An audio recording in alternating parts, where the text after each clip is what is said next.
Good evening and welcome to National Broadcasting News India tonight's news update.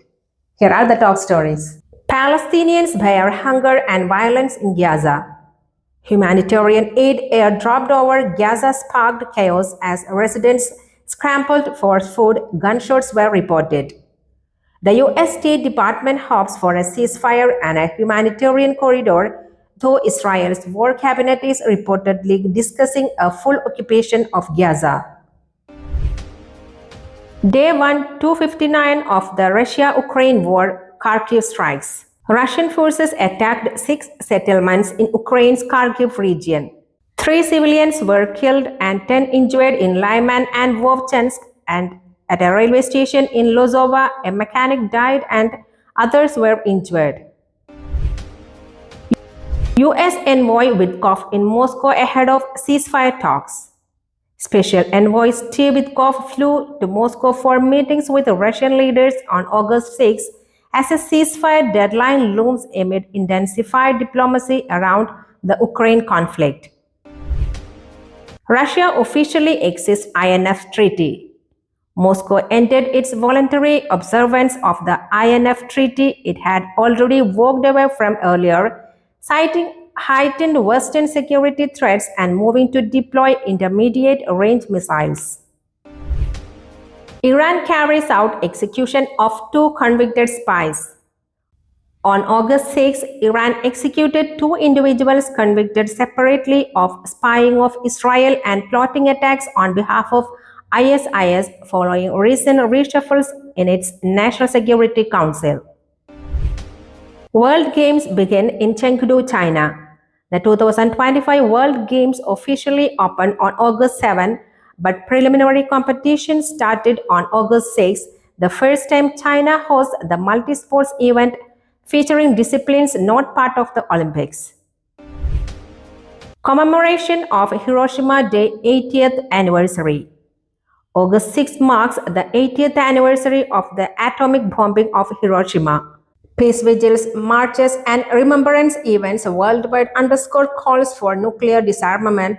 Survivors have recently gained the spotlight, including a group receiving a Nobel Peace Prize. Australian developments, ASX reform, Gaza protest, student strike. In Australia, ASIC is moving to approve CBOE Australia as a competitor to ASX. Flooding in northern NSW prompted evacuations, while a nationwide student strike called for recognition of Palestine and pressure on Israel. Parliament debated ethnic tech oversight amid criticism of Apple and Google's handling of abuse reports. RBI keeps repo rate at 5.5% amid US trade uncertainty. In its 56th MPC meeting, the Reserve Bank of India unanimously decided to maintain the key interest rate at 5.5%, citing steady inflation and growth concerns under rising US tariffs. The central bank reaffirmed a neutral stance, signaling a cautious wait-and-see approach. US imposes 25% tariffs on Indian exports, but US firms still eye India. Washington levied 25% tariffs on apparel, electronics, seafood, and other Indian exports, potentially trimming GDP growth by up to 0.4 percentage points. Still, major US companies such as Apple, Google, Tesla, and Amgen reaffirmed long-term investment plans in India, citing its strong manufacturing ecosystem and growth prospects. Kartavya Bhavan, part of Central Vista, formally inaugurated. Prime Minister Modi inaugurated the first building of the new Common Central Secretariat, Kartavya Bhavan, on August 6. The high-tech structure boasts energy-saving design, zero-discharge water reuse, solar PV, EV charging, and waste composting systems designed for Griha 4-star sustainability standards. Heavy monsoon rains trigger severe flooding across Kerala. Widespread flooding and waterlogging struck districts including Ernakulam, Thrissur, Palakkad, and others. Residential areas were submerged. Emergency control centers were activated. fishermen were warned to stay ashore and evacuation operations carried out in low-lying areas. Schools closed in Thrissur, Kannur and Kasaragod due to red alert rainfall. The state administration declared a holiday for all educational institutions, including schools, colleges, Anganwadis, tuition centers in Thrissur, Kannur and Kasaragod.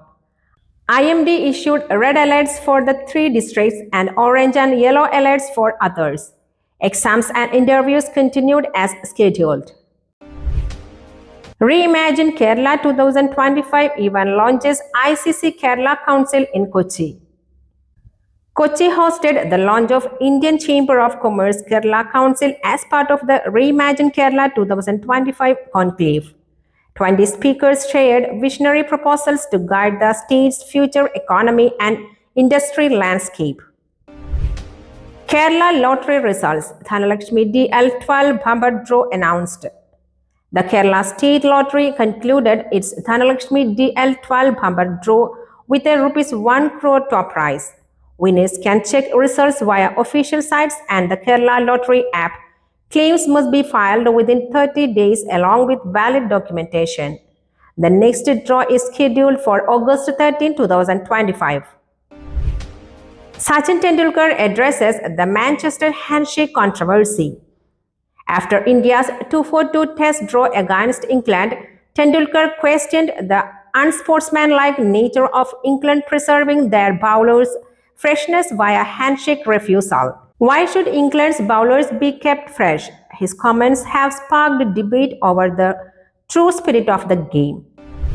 Harry Brook humbly rejects Player of the Series award. Despite being named Player of the Series by coach Gautam Gambhir, England's Harry Brook said Joe Root deserved it more, acknowledging his superior consistency across the series. Gambhir on team-centered ethos over individual hero worship. Following the thrilling Oval victory, Gambhir reaffirmed his philosophy of nurturing a collective team rather than relying on individual stars, a shift symbolized by India's success without veterans like Kohli or Rohit Sharma. Chennai Grandmasters kicks off, but delayed after fire scare. The third Chennai Grandmasters tournament began on August 6, featuring top Indian Grandmasters including Arjun Ergazi versus Evander Liang. However, the event was postponed by one day after a fire at the Hyatt Regency venue. Fortunately, all players and attendees were safe. Indian chess stars to watch at Chennai Grandmasters. The elite lineup includes Arjun Ergazi, Vidit Santosh Gujarati, Nihal Sarin in the Masters section, and Leon Luke Mendonca and Hariga Dronavalli in the Challengers division, representing India's best hubs in the event. India's Rugby Premier League champions crowned. While not a news item strictly dated August 6, the RPL season wrapped with the Chennai Bulls winning the inaugural title over Delhi Reds. The league held in June marked a key expansion of professional rugby in India. AFC U20 Women's Asian Cup qualifiers, India versus Indonesia. India begins its U20 Women's Asian Cup qualifying champion on August 6 against Indonesia, aiming to secure a spot in the main tournament for the first time since 2016. India to host AFC U17 Asian Cup qualifiers in Ahmedabad. India is one of 7 host nations for the U17 Asian Cup 2026 qualifiers, with the group stage draws scheduled August 7. Successful teams will join the finals lineup in Saudi Arabia. Abhinav Bindra calls for investment in athletes toward Olympic bid. India's first Olympic gold medalist emphasized the need for sustained athlete support, funding infrastructure, training centers to mount a credible 2036 Olympic Games bid and boost performance on the global stage. Jaipur leg of HCL India Squash Tour underway. The Jaipur leg features over 50 players from 10 countries contending for PSA Challenger ranking points and equal prize pools. Stars like Joshna Chinnappa, Tanvi Khanna, and Suraj Kumar Chand headlined the Indian participation. India adds medals in World University Games and Wushu International. Indian athletes secured a bronze in men's 4x100-meter relay at the World University Games, and Navy's Rakesh claimed bronze at the Batumi Open Wushu tournament in Georgia, boosting India's presence in multi-sport events. That's all for tonight. Thank you for watching. We will be back with more news tomorrow. Goodbye.